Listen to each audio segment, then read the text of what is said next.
মিনহাজ সৰস্বতী পূজাৰ দিনাই মুকলি কৰিলে দশম আৰু দ্বাদশ শ্ৰেণীৰ পৰীক্ষাৰ এডমিট কাৰ্ড ইতিমধ্যে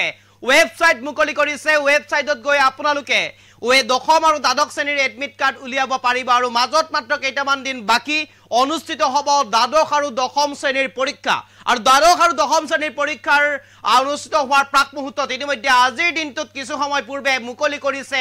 এডমিট কাৰ্ড কেনেকৈ আপুনি ডাউনলোড কৰিব কোনটো ৱেবছাইট আছে কোনটো ৱেবছাইট ইতিমধ্যে মুকলি কৰি দিছে কোনটো ৱেবছাইটত গ'লে কেনেদৰে কি ধৰণে আপুনি ডাউনলোড কৰিব পাৰিব এডমিট কাৰ্ড সবিস্তাৰ লৈ কাৰণে চেষ্টা কৰিম চাই থাকক এই বাতৰি এই মুহূৰ্তত সবিশেষ লৈ কাৰণে চেষ্টা কৰিছো মুকলি কৰা হ'ল দশম আৰু দ্বাদশ শ্ৰেণীৰ এডমিট কাৰ্ড সৰস্বতী পূজাৰ দিনাই ধামাকা দিছে আজি কিছু সময় পূৰ্বে মুকলি কৰে এডমিট কাৰ্ডসমূহ আৰু আজি কিছু সময় পূৰ্বে মুকলি কৰা হৈছে এডমিট কাৰ্ড ইতিমধ্যে মুকলি কৰিছে ৱেবছাইট ইতিমধ্যে মুকলি কৰি দিয়া হৈছে cbse.gov.in ৱেবছাইটত গৈ ডাউনলোড কৰিব পাৰিব এডমিট কাৰ্ড cbseৰ যিসকল ছাত্ৰ-ছাত্ৰী আছে cbse ছাত্ৰ-ছাত্ৰী সকললৈ এই খবৰ cbse.gov.in ৱেবছাইটত গৈ ডাউনলোড কৰিব পাৰিব এডমিট কাৰ্ড মই ধৰি ৰাখিবৰ কাৰণে আহ্বান জনাম এইটো হৈছে ৱেবছাইট cbse.gov.in cbse.gov.in এই ৱেবছাইটটোত আপুনি যাব লাগিব এই ৱেবছাইটটোত যোৱাৰ পিছত আপোনাৰ যি তথ্য বিচাৰে আপোনাৰ ডেট অফ বাৰ্থে হওক অথবা আপোনাৰ ৰেজিষ্ট্ৰেশ্যন নাম্বাৰে হওক এইসমূহ দিলে আপুনি এডমিট কাৰ্ড ডাউনলোড কৰিব পাৰিব cbse.gov.in ৱেবছাইটত গৈ ডাউনলোড কৰিব পাৰিব এডমিট কাৰ্ড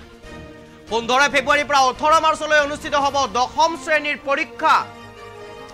এই মুহূৰ্তৰ আটাইতকৈ গুৰুত্বপূৰ্ণ খবৰ আনহাতে 4 এপ্ৰিললৈ চলিব দ্বাদশ শ্ৰেণীৰ পৰীক্ষা 4 এপ্ৰিললৈ দ্বাদশ শ্ৰেণীৰ পৰীক্ষা অনুষ্ঠিত হ'ব 15 তাৰিখৰ পৰা 18 ফেব্ৰুৱাৰীলৈ অনুষ্ঠিত হ'ব দশম শ্ৰেণীৰ পৰীক্ষা এইবাৰ দশম আৰু দ্বাদশ শ্ৰেণীৰ CBSEৰ সৰ্বমুঠ 44 লাখ ছাত্ৰ-ছাত্ৰী অৱতীৰ্ণ হ'ব পৰীক্ষাত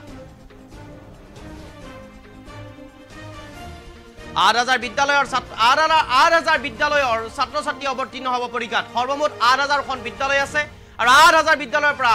44 লাখ ছাত্ৰ-ছাত্ৰী অৱতীৰ্ণ হ'ব এই দশম আৰু দ্বাদশ শ্ৰেণীৰ পৰীক্ষাত আৰু আজি যেনেকৈ সৰস্বতী পূজাৰ দিনা ইতিমধ্যে মুকলি কৰা হৈছে এডমিট কাৰ্ড আৰু এডমিট কাৰ্ড ইতিমধ্যে CBSE মুকলি কৰিছে সেবাই এতিয়ালৈ ইতিমধ্যে মুকলি কৰা নাই ইতিমধ্যে CBSEৰ ফালৰ পৰা মুকলি কৰি দিয়া হৈছে দশম আৰু দ্বাদশ শ্ৰেণীৰ এডমিট কাৰ্ড আৰু 15 ফেব্ৰুৱাৰীৰ পৰা অনুষ্ঠিত হ'ব দশম আৰু দ্বাদশ শ্ৰেণীৰ পৰীক্ষা আৰু 15 ফেব্ৰুৱাৰীৰ পৰা 18 মাৰ্চলৈ হ'ব দশম শ্ৰেণীৰ পৰীক্ষা আনহাতে 4 এপ্ৰিললৈ অনুষ্ঠিত হ'ব দ্বাদশ শ্ৰেণীৰ পৰীক্ষা 15 ফেব্ৰুৱাৰীৰ পৰা 18 মাৰ্চলৈ অনুষ্ঠিত হ'ব পৰীক্ষা দশম শ্ৰেণী আনহাতে 4 এপ্ৰিললৈ দ্বাদশ শ্ৰেণীৰ পৰীক্ষা অনুষ্ঠিত হ'ব যেনেকৈ ইতিমধ্যে CBSEৰ ফালৰ পৰা মুকলি কৰি দিয়া হৈছে ৱেবছাইট আৰু cbse.gov.in এই ৱেবছাইটত গ'লে আপুনি লাভ কৰিব আপোনাৰ এডমিট কাৰ্ড এই ৱেবছাইটত যাব লাগিব তাৰ পিছত আপুনি ডেট অফ বাৰ্থ দিব লাগিব হয়তো ৰেজিষ্ট্ৰেশ্যন নম্বৰ দিব লাগিব তাৰ পিছতে আপুনি লাভ কৰিব ৱেবছাইটটো আৰু মুকলি কৰা হৈছে ইতিমধ্যে দশম আৰু দ্বাদশ শ্ৰেণীৰ এডমিট কাৰ্ড এই মুহূৰ্তত আটাইতকৈ গুৰুত্বপূৰ্ণ হ'ব লবৰ কাৰণে চেষ্টা কৰিছো মাজত মাত্ৰ কেইটামান দিন বাকি 15 তাৰিখৰ পৰা অনুষ্ঠিত হ'ব দশম শ্ৰেণীৰ পৰীক্ষা 15 তাৰিখৰ পৰা 15 ফেব্ৰুৱাৰীৰ পৰা অনুষ্ঠিত হ'ব দশম আৰু দ্বাদশ শ্ৰেণীৰ পৰীক্ষা যেনেকৈ দশম আৰু দ্বাদশ শ্ৰেণীৰ পৰীক্ষা সমাগত